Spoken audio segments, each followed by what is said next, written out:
Alright, this is a before and after. I'm going to be putting some V&H Cruzer exhaust on my 98 V-Star 650. Right now I got the stock exhaust, and I put some holes in it because I didn't like how it sounded, but now it kind of sounds loud and cheap. So I got the Cruzers I'm going to be putting on soon, but this is going to be the before sound.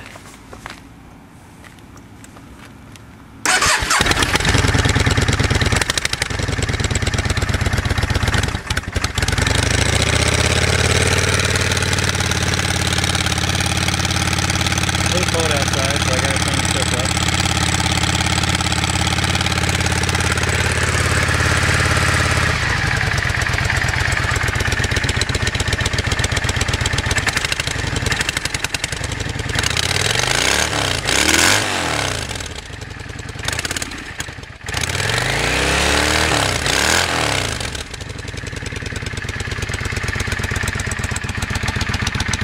Alright, that's how it sounds before.